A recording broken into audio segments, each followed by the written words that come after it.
tirantiin waxaanu doonaynaa in aad muxuu ahaa receive area idin siino idinkuna badana siisaan geestiir oo halkay ku kulmaan Djibouti iyo Soomaaliya markaas iyo Ethiopia marka 60 kilomitir loo jirtaa badda laba yaad marka inaad badan dhaafstaan dabeetana waxaan ugu jawaabnay oo yaabnay wiil waxaan ku niri rag baan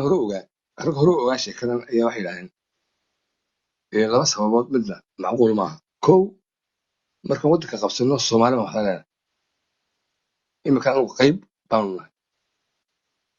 negotiation ku noqonayaa dawladda dhexe ee aan dhisno iyo baarlamaanka inay arrinta ka hadlaan tan labaad anagu maba yeeli karo Djibouti ma kala go'ayno way haddii aan halkaan ka siino waddan kale soo galaya Djibouti xadkii bay doonayaan mariyaan haddii ku yeelataan intaas maxaa 60 kilomitir ka soo badda ku jirta Djibouti baan kala go'aynaa marka meeyeen waligii meel babliga kama sheegin laakiin arrinta kale dee waa lama horaan aan sheego taas waa taa laakiin tan kale ee la caadifadaynayo ka daayaan oran lahaa meeshan haddii loo doonayo dadkan dekadu u baahan yihiin waa waddan weyn weeye oo gobol mandaqada aad u weyn weeyaan dhalinyaradu ay shaqo helaan laba dekedood oo waaweyn in Soomaaliland soo berbera iyo Sayla way ku habboon tahay laakiin cidda samaynaysa way noqotaa muxuu ahaa dad kale oo Ethiopia maadaama uu isku hayno maadaama ay jaar yihiin ma hubin karno in ay hadhowna dabaaciyeen kale garantiga ma qaadi karno cidna garantiga ma qaadi karto mid kale way ku darayaayo Ethiopia lafteeda inay noqoto deked Ethiopia lafteeda dekedaan baa lagu haystaa oo lagu toojargareeyo u malayn maayo adduunku taa kama ogolaanayo inay bad Soomaaliland leedahay ama Soomaaliya leedahay qaataan oo dekedaan taas lagu haystaa qolaba waxa lagu haystaa Soomaaliland waxa lagu haystaa intiraafli Soomaaliya waxa lagu haystaa nabadli Ethiopia waxa lagu haystaa badli nimankan maxaa waa itixaan western qolaba waxay ku haystaan marka u malayn maayo xitaa adduunku ee hawlwalina u malayn maayo inay aqbalayaanba in Ethiopia's waxa lagu abuse gareeyaa oo ay adoonta u noqdeen oo gaalada ugu shaqeeyaan in la yaado deked ma lihidi maxaa anaga ku qoodayna marka haddii deked la siiyo way ku rayaanbo inta haddii la siiyo waxa bay la aadi doonaan Israa'iil bay kala dhacayaan ama meelo kale la aadayaan marka lama ogolaba anigu sidee aniga may aragtidayda ka hadlaya laakiin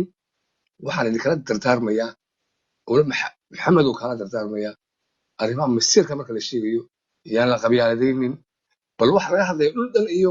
quruumo dhan baynu ka hadlaynaa iyo arrin United Shika qosaysa iyo arrin Ethiopia iyo Soomaaliya qosaysa iyo arrin qosaysa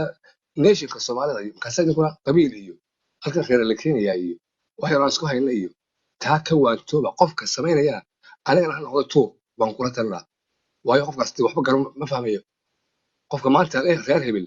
haddii seen ala qaato lagama qaadan reer hebel wax laga qaatay ka jooga raaskaamada haddii wax tartana karaas kamana jiro wax u taraysa marka taa ka dhigina meesha ama ha noqoto meel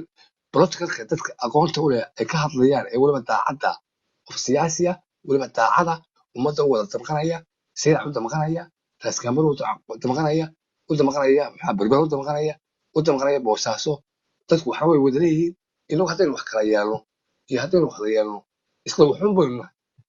laakiin arrinta laga hadlaya waa arrin waxaan oo dhan ka weyn marka waxaan oran lahaa oo aad idinku salaamaya idinku ilaalinaya iga ahaa say ixtiraamteen ee igu soo dhaweyseen muxuu ahaa